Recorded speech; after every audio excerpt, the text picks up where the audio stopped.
नमो हरियन्दाणं नमो सिद्धाणं नमो आयर्याणं नमो वज्रायणं नमो लोई सव्यसाहनं ईसु पञ्चनमुक्कारो सवपावपणासनो मङ्गलाणञ्च सव्यस्यं पद्मं हवै मङ्गलं कमठे धरणेन्द्रे च सूचितं कर्म कुर्वती प्रभस्तुल्य मनोवृत्ति पार्श्वनाथ श्रेष्ठम् पुण्यं दुःखीरतुषारवन्ना सरोजहत्था कमले निसन्ना वायी सिरिबुद्धैवगहत्था सुहाय सामसया पसत्था अंगूठे अमृतवसे लब्धितणा भंडार श्री गुरु गौतम समरिये वांछित फलदातार वांछित फलदातार वांछित फलदातार।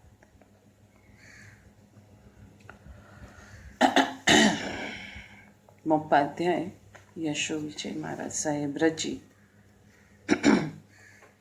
समाधि शतक ग्रंथ एना पर परम पूज्य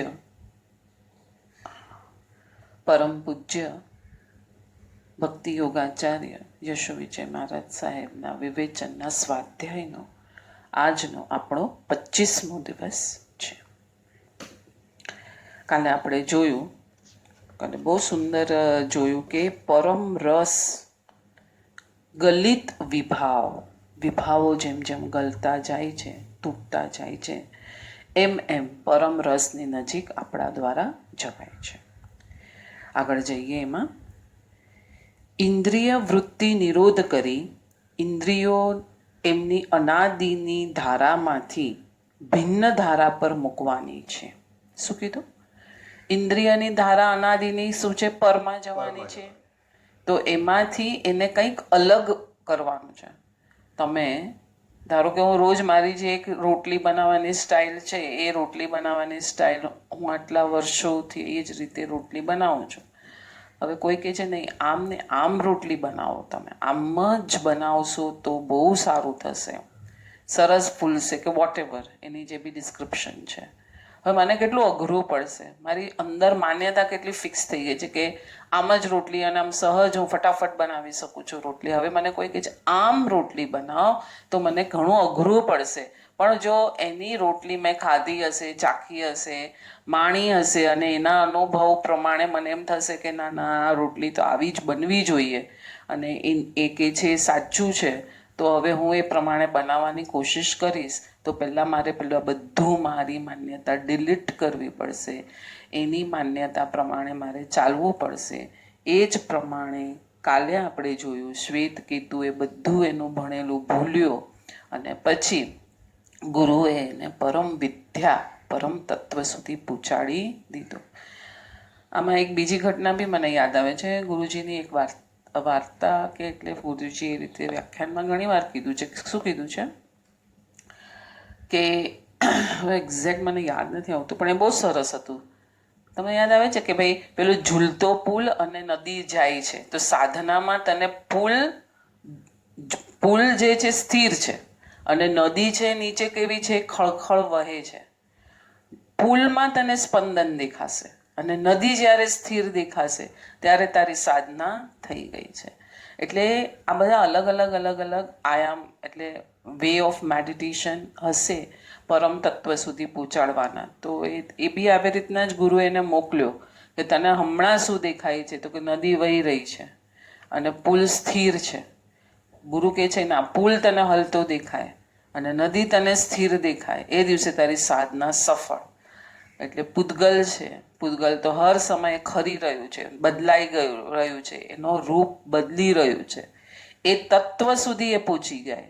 અને નદીના પાણીના જીવો તો જીવ તત્વ છે અને એ તો સ્થિર છે પોતાના દર્શન જ્ઞાન ચારિત્રમાં. એ સમજાઈ જાય એ દિવસે સાધના પૂરી. એ જ વાત અહીંયા કહે છે. ઇન્દ્રિય પાસે બીજો કોઈ કાર્યક્રમ હતો નહીં અત્યાર સુધી અને તેથી તે પરમાં ડૂબ્યા કરતી હતી. હવે ઇન્દ્રિયનો વાંક થોડી હતો કે આપણે ઇન્દ્રિયને વાંક કરીએ, દંડ આપીએ. દંડ નથી આપવાનો ઇન્દ્રિયને કોઈ જાતનો, કેમ કે તને જ નથી ખબર એટલે તારી ઇન્દ્રિયને તું બીજામાં નાખતો હતો ને હવે તું ઇન્દ્રિયને શેનો દંડ આપવા બેઠો છે? એક બાજુના દ્રશ્ય એમાં ઝડપાયા કરતા હતા. હવે એ કેમેરાને તમે બીજી બાજુ ફેરવીએ. કરુણ વિરોધાભાસ તો એ હતો કે જે બાજુ મજાની ગિરિમાળા એટલે ફાઇન માઉન્ટેન્સ અને હર્યા ભર્યા ભુવનો જંગલો હતા, એ બાજુને બદલે બાવળિયાના ઝુંડ કાંટા થોર ઉગ્યા હોય એ બાજુ કેમેરો તકાયેલો હતો. સાધકે પોતાના ઉપયોગના કેમેરાને ફેરવી ભીતરની ગુણ સૃષ્ટિ જોઈ અને મજાનું ચિત્ર છે. પહેલાં તો સાધક અવાક બની ગયો, એકદમ સ્તબ્ધ બની ગયો. શું આવું દ્રશ્ય હોઈ શકે? અને તે પોતાની અંદર ગહન ચુપ્પી જ્યારે શબ્દમાં ફેરવાય છે ત્યારે એવો પ્રતિભાવ હોય છે, આનાથી ચડિયાતું દ્રશ્ય બીજું કયું હોઈ શકે? જોવા જેવું તો માત્ર આ જ છે, આંતર વૈભવ. સાધક જ્યારે બહારના દ્રશ્યને જોતો હતો, બહારના દ્રશ્યને જોવા માટે જ આપણે આઉટિંગ માટે જઈએ છીએ. અહીંયા બહુ સરસ જોવાનું છે. તમે આ જોયું? તમે ત્યાં ગયા હતા, ક્યાં? પેરિસ ગયા હતા, એલિફ ટાવર જોયો? પછી અહીંયા ગયા હતા ઇસ્તંબુલ, તો આ જોયું? અહીંયા ગયા હતા તો આ જોયું? અને બધા ટૂરવાળા લોકો પણ કેવા નવા નવા નામો કાઢે, કેમ કે હવે જેને જોવાનું, આ જોવાનું, આ જોવાનું, આ જોવાની જ આદત છે, તો હવે એને આ તો જોઈ લીધું છે, તે પેલું લિસ્ટ જોશે કે હવે 20 વર્ષથી હું એવરી યર ક્યાંક જાઉં છું ફોરેન ટૂરમાં, તો હવે આ 20 વસ્તુ તો જે હતી ફેમસ, એમાંથી 20 વખતમાં 8 વસ્તુ તો બતાવી દે, એટલે 160 વસ્તુ તો મેં જોઈ લીધી છે. હવે આ લોકો બી કાંઈ નવું નવું, એ લોકોનું બી પોતાનું પેટ છે ને, બિઝનેસ કરવો છે ને એને, તો કે હવે કાંઈક નવા પૂતગલના ગતકડા ઊભા કરો, તો આપણે આ લોકોને તો પૂતગલના ગતકડા જોવામાં ઇન્ટરેસ્ટ છે, તો આપણે આરામથી એને ફેરવી શકશું. એને બધાને બાવળિયાના ઝુંડ કહી દીધા છે, અને અંદરની જે દુનિયા છે એને સુપર ભર્યા ભર્યા વન કીધા છે, અને જે અંદર જાય છે એ અવાક બની જાય છે, અને એ બોલી નથી શકતો પોતાના શબ્દમાં કે અંદર આટલો સુંદર આંતર વૈભવ છે. પોતાનું જ દર્શન પોતાના દ્વારા, આપણે પરનું દર્શન પોતાના દ્વારા કરીએ છીએ, અહીંયા પોતાનું જ દર્શન પોતાના દ્વારા. અને ત્યારે ભૂતકાળનું સ્મરણ થતાં ધીરા ભગતની પંક્તિ હોઠ ઉપર આવી જાય છે. તરણા ઓથે ડુંગર, ડુંગર કોઈ દેખે નહીં. આપણી આર્ય સંસ્કૃતિના ચારણ, ભાટ ચારણો, પછી અખા, પછી દુહા, છંદ, ગંગા સતી, બધા સતીઓ ને બધાના તમે પદ વાંચશો ને તેમાં આ જ છે કે આર્ય સંસ્કૃતિમાં આત્મા સિવાયની બીજી કોઈ વાત, ક્રિયાકાંડ એટલે આ જ ક્રિયા છે. આત્માને પામવું એ જ ક્રિયા છે, અને એના માટેના જે વ્રતાદિ તમે પાલન કરો એ ક્રિયા છે. બીજા બહારના કાર્યકાંડને મને નથી લાગતું કે આર્ય સંસ્કૃતિમાં એનું સ્થાન હશે. તરણા ઓઠે ડુંગર, ડુંગર કોઈ દેખે નહીં. રિઝાઈએ જે ચાઇનીઝ જે ઝેન ગુરુ હતા, જ્ઞાન પ્રાપ્તિ પછી કરેલ ટિપ્પણી યાદ આવે છે. આ શું આટલું સરળ હતું? હા, તરણાની નીચે જ તો શું હતું? ડુંગર હતો. એટલે જૂની ભવોભવની ભ્રમણા જ્યારે ટળી ગઈ, તો અહીંયા જ તારી અંદર આત્મા પડ્યો છે અને એ તને દેખાઈ જશે. મેન આ આખા 29મી ગાથામાં ગલિત વિભાવતાને એને દેખાડી આપી કે તારે જો ગળાવશે સ્ટેપ બાય સ્ટેપ, રાગ દ્વેષ અનાદિભાવથી તારે જે ઊંધી માન્યતાઓ તું જે લઈ લઈને ચાલી રહ્યો છે એ જેવી ગળશે એવું તારી નીચે જે છે એ તને દેખાશે. 30મા ગાથા તરફ જઈએ છીએ આપણે. દેહાદિકથે ભિન્ન મેં, દેહાદિકથે ભિન્ન મેં, મોથે ન્યારે તેહુ. હું દેહાદિકથી ભિન્ન છું અને એ મારાથી પણ ભિન્ન છે. પરમાત્મ પથ દીપિકા, આવી પરમાત્માની શુદ્ધ ભાવના છે. દીવાની જેમ પ્રભુએ મને બતાડી દીધું. શું બતાડી દીધું? કે દેહ તારાથી ભિન્ન છે અને તું દેહથી ભિન્ન છે.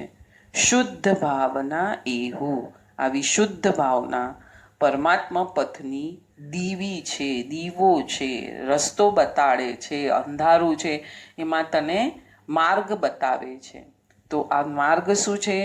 દેહથી તું ભિન્ન છે દેહ તારાથી ભિન્ન છે, આ દીવો પરમાત્માએ આપણને બતાવ્યો છે. એક ગુરુએ પોતાના શિષ્યને બ્રહ્મ વિદ્યાના આગળના પાઠો શીખવા માટે જનક વિદેહીને ત્યાં જવાનું કહ્યું. શિષ્યને થયું કે જનક વિદેહી કોઈ ખરેખર યોગી પુરુષ હશે. જ્યારે ખબર પડી કે જનક તો કોઈ મોટા સમ્રાટ છે અને એણે જનક રાજાને જોયા, ત્યારે એ રાજસભામાં બેસીને રાજ્ય કાર્યની વાતો કરતા હતા. એ નવાઈમાં ડૂબી ગયો. કોને જોયા? જનકને. શું જોયું? જનકમાં શું જોયું? રાજ્ય કારભારમાં ડૂબેલા. બાહ્ય દ્રષ્ટિ જ જોઈએ. એટલે ધારો કે કોઈ જ્ઞાની ગુસ્સો બી કરતો હોય તો આપણે તો બાહ્ય ગુસ્સાને જોઈશું, એના અંતરવૈભવને જોવા માટે ચક્ષુ તો જોઈશે ને આપણી પાસે. આ માણસ અને એ મને બ્રહ્મ વિદ્યાના આગળના પાઠો આપશે. જનક રાજાની નજર પડી. એણે પૂછ્યું, કેમ આવ્યા છો?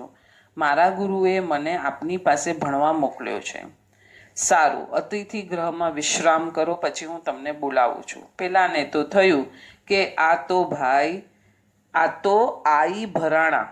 ક્યાં હું આવીને અહીંયા ભરાણો, કે મારા ગુરુએ કીધું કે આની પાસે તને મળશે, આ તો હું ક્યાંક ભરાઈ ગયો છું. એ દિવસ તો પૂરો થયો. બીજી સવારે એ શિષ્ય રાજમહેલની પાછળ આવેલ તળાવમાં નાહી રહ્યો હતો. યોગાનુયોગી એ સમયે રાજા જનક પણ નાહી રહ્યા છે. અચાનક રાજમહેલના એક ભાગમાં આગ લાગી. આગ વિસ્તરવા લાગી. જનક રાજા તેને માત્ર જોવા લાગ્યા. પેલા શિષ્યને થયું, આ શું? આનો આખો રાજમહેલ સળગી રહ્યો છે. આ માણસ તો મસ્તીથી સ્નાન કરી રહ્યો છે. પેલાએ નજીક આવીને કીધું, મહારાજ, તમારો રાજમહેલ સળગી રહ્યો છે અને તમે? મારું જે છે, જનક રાજાએ અટકાવીને કીધું, મારું જે છે તે મારી ભીતર છે, બહાર કશું નથી. બહાર કર્મ પ્રમાણે મારે જે કાર્ય કરવા પડશે એને પણ હું નિષ્ઠાથી કરું છું. કાલે એણે જોયું તો કર્મ પ્રમાણે એને રાજ્યની ખટપટ કરવી પડતી હતી. ખટપટ નહીં, પણ એને રાજા છે તો એને પ્રજાનું પાલન કરવું પડે, તો એ કરતો હતો. એમાં કાંઈ નવાઈ નથી. અને અત્યારે કર્મ પ્રમાણે રાજમહેલ બળી રહ્યો છે તો એને બળવા દીધો, કેમ કે મારી અંદરની જે સત્તા છે એ મારાથી કંઈ ભિન્ન નથી. એને કોઈ બાળી શકતું નથી, લૂંટી શકતું નથી, નાશ કરી શકતું નથી. શિષ્યને હવે ખ્યાલ આવ્યો કે જનક રાજા જનક વિદેહી કેમ કહેવાય છે? મહાવિદેહ. ક્યાં જવું છે આપણે બધાએ? મહાવિદેહ. અર્થ ખબર છે? મહાવિદેહ. દેહમાં રહેવા છતાં દેહાધ્યાસથી મુક્ત, દેહમાં પણ મમત્વ ન હોય તેને રાજમહેલમાં તો મમત્વ ક્યાંથી જોવાનું? એટલે જનક વિદેહી, દેહથી પર હતા. મહાવિદેહનો અર્થ પણ આ જ છે કે ત્યાં જઈને દેહથી પર થવાનું છે. તો હવે આપણે ત્યાં જઈને જો દેહથી પર નહીં થશું તો સાતમી નરક પણ ત્યાં ખુલ્લી છે આપણા માટે. બરાબર છે? એટલે દેહમાં રહેવા છતાં પણ એ દેહાધ્યાસથી મુક્ત છે તો મહેલમાં મમત્વ ક્યાંથી? શિષ્યને લાગ્યું કે તે યોગ્ય જગ્યાએ આવી ગયો છે. હવે તેનો અભ્યાસ આગળ ચાલુ થયો છે. સાધક દેહથી ભિન્ન પોતાની જાતને જુએ છે. સૂક્ષ્મ હુંથી પણ એ પોતાની જાતને અળગી કરી દે છે, એટલે જ તેને અહંકાર સ્પર્શતો નથી. અહીંયા શું કીધું? સૂક્ષ્મ હું. સૂક્ષ્મ આપણે જે વિચાર ભણ્યા ત્યારે શું હતું? સૂક્ષ્મ અને બાદર. સૂક્ષ્મની વ્યાખ્યા છે શું? ચર્મચક્ષુથી ના જોઈ શકે. અને બાદરની વ્યાખ્યા આપણે કોઈ કહે તો કે ચર્મચક્ષુથી જોઈ શકાય, બહુ બહુ તો માઇક્રોસ્કોપથી બી જોઈ શકાય. બરાબર છે? અહીંયા સૂક્ષ્મ હુંથી પણ પોતાની જાતને અળગો કર્યો એટલે શું? સૂક્ષ્મ હું શું છે? અહંકાર. છુપો અહંકાર, જે તને પણ ખબર નથી. એ તારા બોલ ચાલ વર્તનમાં પ્રગટ થતો જ જાય છે. સદગુરુઓ, પહોંચેલા ગુરુ ઓળખી જશે કે બહારથી આ બધાને એકદમ નમીને ઝૂકીને આમ એકદમ વિવેક, બહારનો વિવેક છે, પણ અંદર એ પોતાના વિવેક પર બી એને અહમ છે કે જો હું આટલો ઝૂકી શકું છું, આટલા નમન કરી શકું છું, આટલું બધાને રિસ્પેક્ટ આપી શકું છું, એનો પણ બેડો પાર નથી.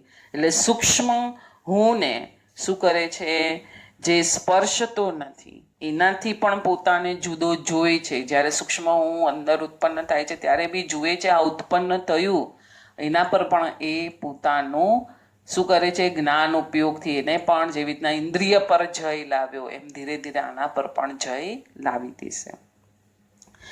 સાપેક્ષવાદને સરસ રીતે રજૂ કરનાર આઇન્સ્ટાઈન જ્યારે અમેરિકા ગયા ત્યારે એમનું સ્વાગત થયું. વિમાન મથકથી તેમના ઉતારા સુધી કિલોમીટર સુધી ફૂટપાથ પર દર્શનાતુર લોકોથી ભરેલી ગાડીમાં એટલે લોકો ફૂટપાથ પર બધા ઊભા હતા. ગાડીમાં એમની પાસે બેઠેલા એક અધિકારીએ તેમને કહ્યું, આવું સન્માન મારા દેશના લોકોએ કોઈ પણ રાજપુરુષનું અત્યાર સુધી કર્યું નથી જે તમારું આઇન્સ્ટાઈન થઈ રહ્યું છે. આઇન્સ્ટાઈને કંઈ વીજળીની શોધ કરી, શેની શોધ કરી, કે ફોનની શોધ કરી, શેની શોધ કરી, મને એક્ઝેક્ટ યાદ નથી. આલ્બર્ટ આઇન્સ્ટાઈન આપણે સાયન્સમાં આવતું હતું. હા, ઇલેક્ટ્રિસિટીની ને. આઇન્સ્ટાઈનનો વિનમ્ર ઉત્તર આ હતો. હવે સાંભળજો, આઇન્સ્ટાઈન, આ જ માર્ગ પર કોઈ જીરાફ જો નીકળે તો આનાથી વધારે લોકો તેને જોવા માટે આવશે. એટલે કહું છું ને, જે લોકો પૂજેલિયા હોય છે ને એને અંદરની તત્વ મળી ગયું એમ તો ન કહેવાય, પણ એ ત્યાં સુધી ગયા જ હોય ત્યારે એની આ બધી ઘટનાઓ ઘટતી હોય બહારમાં. ઇંગ્લેન્ડના તત્કાલીન વડાપ્રધાન ચર્ચિલની એક સભામાં આવેલ ચિક્કાર મેદની જોઈને કહ્યું, એના ફ્રેન્ડે એને કહ્યું, તારા નામનો તો જો કેવો જાદુ છે, આટલા બધા લોકો તને સાંભળવા આવ્યા છે. ચર્ચિલનો જવાબ હૃદયને સ્પર્શે એવો હતો, મિત્ર મારા એટલે કે જે માય ફ્રેન્ડ, ચર્ચિલને અહીં ફાંસીને માચડે લટકાવવાનો હોય તો હા એક્ઝેક્ટ એ જ લખ્યું છે, આથી વધુ મેદની એકઠી થાય, કેમ કે લોકો કુતૂહલ પ્રેમી છે. આપણે 2 દિવસ પહેલાના સ્વાધ્યાયમાં જોયું ને, શું કે સાપ આવે, પેલો અર્થક્વેક આવે છે તો શ્રવણ પ્રેમી લોકો આવ્યા હતા, તો શ્રવણ પ્રેમી લોકો બહાર ગયા ને પછી શ્રવણ પ્રેમી લોકો અંદર આવ્યા. તો અહીંયા કે ચર્ચિલ આવે છે તો કંઈક સારી બધું આમ કંઈ નવા તુક્કા કહેશે, કાનને રંજન થશે, થોડું એન્ટરટેનમેન્ટ થશે, કંઈક નવી વસ્તુ જાણવા મળશે, કંઈ નવા પોઈન્ટ્સ ડિસ્કશન કરવા માટેના મળશે. આ બધાથી લોકો અહીંયા આવ્યા હતા. તો કે મને ફાંસીને માચડે જો ચડાવે તો આનાથી પણ વધારે લોકો આવે, કેમ કે લોકો તો કુતૂહલ પ્રેમી છે. આ પૃષ્ઠભૂ પર કડીને જોઈએ છીએ, દેહ મન આદિથી ભિન્ન હું છું, મારાથી ભિન્ન તે બધા છે. આ શુદ્ધ ભાવના પરમાત્મા બનવાના માર્ગની દીવી છે. હજી તો નાની દીવી છે, પછી એ જ્યોત પ્રસરતી જશે.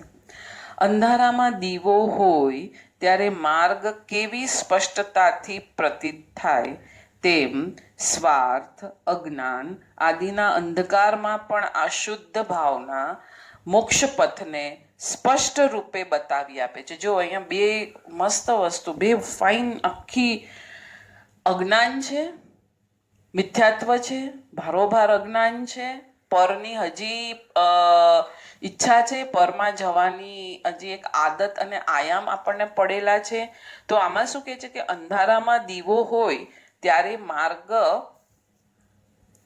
કેવી સ્પષ્ટતાથી પ્રતીત થાય, માર્ગ કેવી સ્પષ્ટતાથી પ્રતીત થાય, તેમ સ્વાર્થ, અજ્ઞાન આદિના અંધકારમાં પણ આ શુદ્ધ ભાવના મોક્ષ પથને સ્પષ્ટ રૂપે બતાવી આપે છે.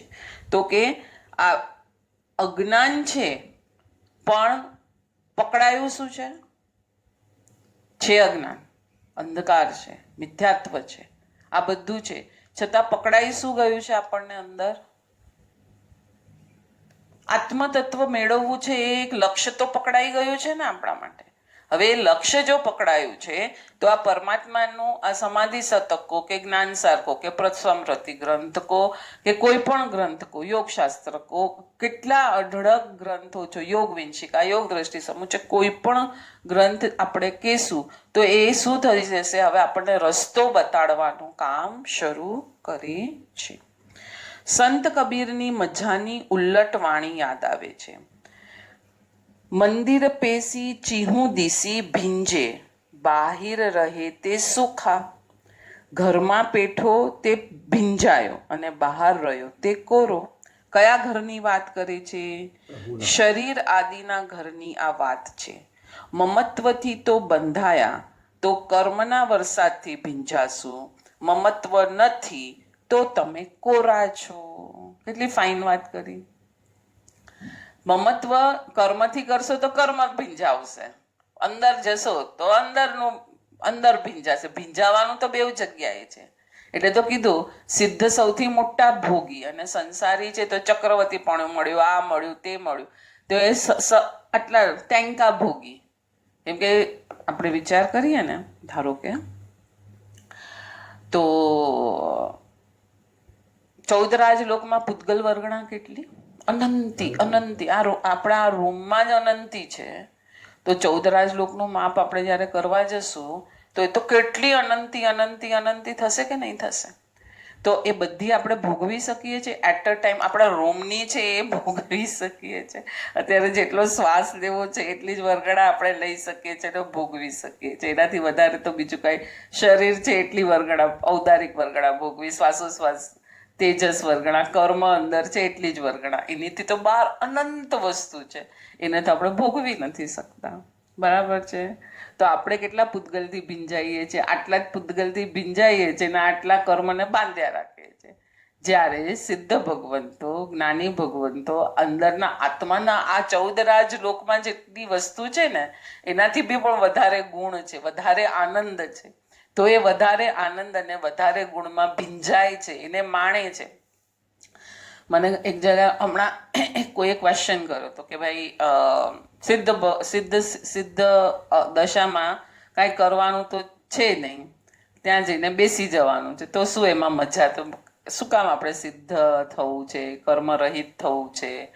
કાંઈ છે તો નહીં, આમ જઈને બેઠા રહેવાનું છે બસ. તો એનો જવાબ આ જ છે, તમને જેમ પૂતગલ ભોગવીને આનંદ આવે છે અને એ બી તમે એટ અ ટાઈમ આટલા જ પૂતગલને ભોગવીને જો આટલો આનંદમાં પણ તમે સંતુષ્ટ થઈ જાઓ છો, તો આ સિદ્ધ ભગવંતો પાસે તો એનાથી પણ વધારે કેટલો બધો આનંદ છે.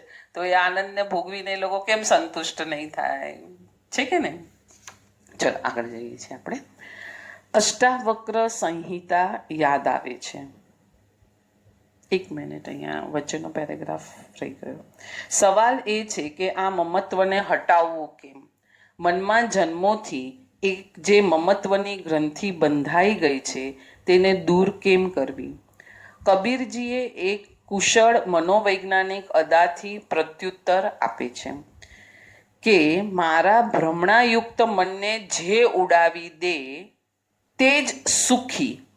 આવા ભ્રમણાયુક્ત મનને જે ઉડાવી દે એ સુખી, એવા મનને જે ન ઉડાવી શકે તે દુઃખી છે. એટલે બે વસ્તુ આવી, ભ્રમણાયુક્ત મનને તમારે ઉડાડવાનું છે અને ભ્રમણાયુક્ત મન જે ઉડાડે છે તે સુખી છે. અષ્ટાવક્ર સંહિતા પણ યાદ આવે છે. બુદ્ધિથી કલ્પનાઓથી ઊભો થયેલ આ સંસાર, એમાં માત્ર માયાનો જ વિસ્તાર હોવાનો છે. કેમ માયાનો જ વિસ્તાર કીધો? ક્ષણિક છે તો પછી માયા એટલે શું? બુદ્ધિથી અને કલ્પનાઓથી ઊભો કરેલો આ જે સંસાર છે એ માયાનો જ વિસ્તાર છે. તમે કીધું એ બરાબર છે, ક્ષણિક છે, સાચું નથી. અત્યારે આ રૂપ બતાવે છે, બીજા સમયે બીજું રૂપ બતાવશે, તો એ માયા જ થઈ ને. માયા એટલે શું? અત્યારે કંઈક છે ને પછી બીજું કંઈક થઈ જશે, તો આ માયા જ થઈ, બીજું કંઈ થતું નથી અહીંયા. તો અહીંયા બુદ્ધિથી કલ્પનાઓથી ઊભો થયેલ આ સંસાર છે તેમાં માત્ર માયાનો જ વિસ્તાર હોય છે, અંદરના તત્વનો કોઈ વિસ્તાર હોતો નથી. બુદ્ધિના આભાસી જગતની સામે શુદ્ધ ભાવનાનું મજાનું વિશ્વ, દેહાદિકનો ભેદ જ્ઞાન અભ્યાસ પલટાય છે ગુણોના અનુભવની ધારામાં. આપણે હમણાં જ અનાયાસે આ વાત થઈ ગઈ. પૂતગલમાં આનંદ માણતો હતો, એને બદલે હવે દેહમાં આનંદ નથી માણતો, દેહ થકી આનંદ છે, દેહમાં આનંદ છે, એ વાત એની પાક્કી થઈ ગઈ. તો હવે જ્ઞાન જે છે અંદર આત્માનું જ્ઞાન હર ક્ષણે જે ઉભરી રહ્યું છે એને તો આનંદનો જ ભોગી છે જ્ઞાન. તો એ અંદર બહાર નથી તમે એને ટ્રેનિંગ આપી કે હવે આમાં કંઈ છે નહીં, એ તો માયાચાર છે, ખોટો છે, હમણાં એ સ્વાર્થ છે તો છે તારી સાથે બરાબર, પછી પલટી જશે. હા, અને હવે એ અંદર જશે તો અંદર એને શું મળે છે? ગુણના અનુભવોની ધારામાં ભીંજાય છે. શીતલનાથ ભગવાનની સ્તવનની કડી છે, વિષય લગન કી અગન બુઝાવત તુમ ગુણ અનુભવ ધારા. વિષયોને કોણ શાંત કરે છે? પેલા તો પ્રેક્ટિસથી કરવું પડશે, હઠયોગથી બી ટ્રેનિંગ આપવી પડશે. પણ ખાલી હઠયોગથી બહારની ટ્રેનિંગ આપવી એ સત્ય નથી. હઠયોગથી તમારે શું કરવું પડશે? બહારની ટ્રેનિંગ સાથે અંદર પણ શું છે એનો બી હઠયોગથી તમારે જોવું પડશે, અંદર બી જવું પડશે. આપણે કેમ એવું થઈ જાય છે આપણામાં કે શુષ્કતા આવી જાય છે. શુષ્કતા કેમ આપણામાં આવી જાય છે? કોઈ પણ ધર્મની ક્રિયા કરીએ, કાંઈ પણ કરીએ તો જડતા, શુષ્કતા આપણામાં આપ્યા છે બધાના અજીર્ણ. જ્ઞાનનો અજીર્ણ અભિમાન છે, તપનો અજીર્ણ ક્રોધ છે, એવી રીતના કરીને આપણામાં એક સજ્જાઈમાં સરસ આપ્યું છે. તો કેમ એ બધી શુષ્કતા આવી જાય છે, અજ્ઞાનતા કેમ આવી જાય છે આપણામાં? કેમ કે અહીંયા તમે ઇન્દ્રિયોને શું પ્રેક્ટિસ આપી? કંટ્રોલ કર. જે જ્ઞાનને કંઈક ભોગવવા જવું છું, તો આ જ્ઞાનને અહીંયા જે કંઈ ભોગવવા જવું તો એ તમે કંટ્રોલ કર્યું. હવે આ જ્ઞાનને તમે અંદરના ગુણો પણ તમે જાઓ તો એ તમે ન કર્યું, એટલે હવે શું થઈ ગયું? જ્ઞાન બુઠ્ઠું થઈ ગયું બિચારું. એ તો નીકળ્યા જ રાખે છે, પણ એને જે અંદરનો આનંદ જોઈએ છે, ગુણોનો આનંદ છે, એ તમે અપાવતા નથી. એટલે શું થઈ જશે? હવે ચીડચીડિયું થઈ જશે. ખ્યાલ આવ્યો? રાગ આસક્તિની લપેટો ભીતર લાગી. હવે શું કરવાનું? કે પ્રભુની વિતરાગ દશાની અનુપ્રેક્ષા અને પ્રબળ વૈરાગ્યની અનુભૂતિ. રાગની આગને ઠંડી થયે જ છૂટકો છે. જ્યારે રાગોની આગ લાગે છે ત્યારે વિતરાગીનું શરણું આપણને આ રીતે અંદરની આગોથી ઠંડુ પાડે છે. એ અનુભવ ધારામાં, ગુણની અનુભવ ધારામાં આગળ વહી જવાય છે ત્યારે કેવો તો કેફ પ્રગટે છે કે એ કેફની આગળ નથી સોનું કિંમતી લાગતું કે નથી કોઈ વિજાતીય રૂપ તેને આકર્ષી શકતું. ભીતર ઉતરવાનો આ કેવો આનંદ! એટલે વિજાતીય સોનું, રૂપું, ચાંદી, મહેલ, ચક્રવર્તીપણું આ બધું એને શું લાગે છે? ફિક્કું લાગે છે. તીર્થંકરો પણ તીર્થંકર નામકર્મના ઉદયમાં કરોડો દેવતાઓ જ્યારે એમને નમન કરે છે ત્યારે એમનો આખો ઉપયોગ પોતાના અંદરના તત્વને માણે છે. તો આટલી બધી આમ સુંદર રચનાઓ, આપણે સમોસરણનું વર્ણન વાંચીએ તો આપણને થાય કે કેટલી સુંદર રચના, એને જોવામાં પણ એમનો ઉપયોગ જતો નથી. તો અંદરનો માલ કેટલો ઊંચો હશે ત્યારે જ નહીં જતા હોય ને બહાર. અને આપણે તો બહાર ન જઈએ તો આપણને બેચેની થઈ જાય કે અરર શું દિવસો આવ્યા છે. 31મી ગાથા પર જઈએ છીએ આપણે. ક્રિયા કષ્ટ ભી નહુ લહે, ભેદ જ્ઞાન સુખવંત, યા બિન બહુવિધ તપ કરે તો ભી નહીં ભવ અંત. શું કીધું? દેહાદિકથી આત્મા ભિન્ન છે આ જ્ઞાન થતાં જ, બહુ સરસ અર્થ કર્યો છે. દેહાદિકથી આત્મા ભિન્ન છે આ જ્ઞાન થતાં ઓછી ક્રિયાએ મોક્ષ મળી જાય છે. તો શું કરશું હવે? બોલો, શું કરશું? ક્રિયા તો કરવાની છે પણ એમનો દ્રષ્ટિકોણ બદલવાનો. હા, બીજી વાર આપણે લઈએ થોડું, હજી આમાં 2 મિનિટ લઈએ છીએ. સામી બાજુ ભેદ જ્ઞાન ન થાય તો પણ ઘણી તપશ્ચર્યા પણ મોક્ષ અપાવી શકતું નથી. એટલે શું કીધું? કાલે જ શેમાં વાંચ્યું કે આનંદઘનજીના મારો ક્લાસ હતો, આનંદઘનજી ચોવીસીનો, એના ક્લાસમાં. ત્યારે આપણે વાત કરતા હતા કે શું આવ્યું કે હથોડો તો મારવાનો છે, તો આપણે એ મારી દઈએ હથોડો. પણ ક્યાં મારવાનો છે એ તમને આવડે છે? એ તો તમને આવડતું નથી. તો પેલો જે મજૂર આવે છે એને એમ કહેવાય, અરે ऐसा ही हथौड़ा मारने का तूने 1000 रुपया ले लिया. તો કે લો સાબ આપ ही मार लो, मेरे को मत दो 1000 रुपया. હવે તમે ક્યાં મારશો થોડો? કેટલો વિચાર કરશો? પેલું દરવાજાનો લોક તોડવો છે કે કંઈક તોડવું છે, તો એ એક હથોડો મારે છે. એની શ્રદ્ધા છે, એનો અભ્યાસ છે, એનું જ્ઞાન છે, એને પક્કું કરીને રાખ્યું છે.